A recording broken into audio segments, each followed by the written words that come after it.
روزنامه‌نگاری خیانت پیشه ناخلف تیشه بر رشه خود میزند. گذشته از این با برادرانش دائما در اضطراب قرار داشته با آنها باری هم دستیاری نکرده است. برادرش الهام سلیمов در صفحه فیسبوک خود نسبت رفتار و کردار و عملهای بدکردارانه و اغواگرانه او نوشته است: تو بدان که محض بیناموسی تو سبب اساسی مرگ پدر و مادرمان شد.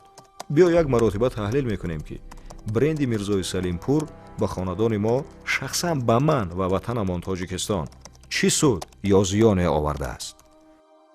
یکم، رحمتی پدرمان اعضای بیوروی ناحیوی حزب کمونیستی بودند و راهبر دویم ناحیه از پشت تو چگونه سرخم بودند. دوم، در بدر خوابگاه‌های دانشکده و دانشگاه‌ها برای زبان تاجیکی به میتینگ برایت گفته گشتی، ولی چرا امروز فرزندان خودت زبان تاجیکی را که زبان مادریشان است نمیدانند؟ سوم، با نوشته‌های اغواگرانه تو ضد راهبریت همان وقته جمهوری پدرمان را از کار راندند. چهارم، در میتینگ 20 نفره بلیت کمسمالیت را سوزاندی، زیرا تو 2 مرتبه با دستگیری همین کمیته کمسمالی ناحیه به استراحتگاه ارتک رفته بودی. پنجم، در روزنامه چراغ روز درباره استاد پدر علاءالدین اوراقوف و جورابک مرادوف مقاله تنقیدی نوشته که آنها دوستان خاندان خاله هم بودند.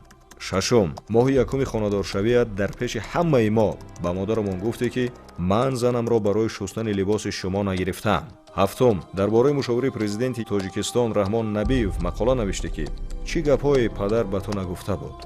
هشتم، در وقت پیدا شدن دو میدان نوشته که مردم کلاب در دست شعار نیست باد اسلام را دارند، حالان که این شعار نبود، دروغ نوشته، یعنی دو میدان را با هم شورانده، 200,000 نفر قربان شد. چرا امروز درباره این عملت نمی نویسه که با اغوای من 200,000 نفر کشته شدند؟ الهام درد و علم زیادی را در این صحیفه نگاشته است، ولی ما با همین اکتفا میکنیم، زیرا در عرفیت میگویند آنچه عیان است حاجت به بیان نیست.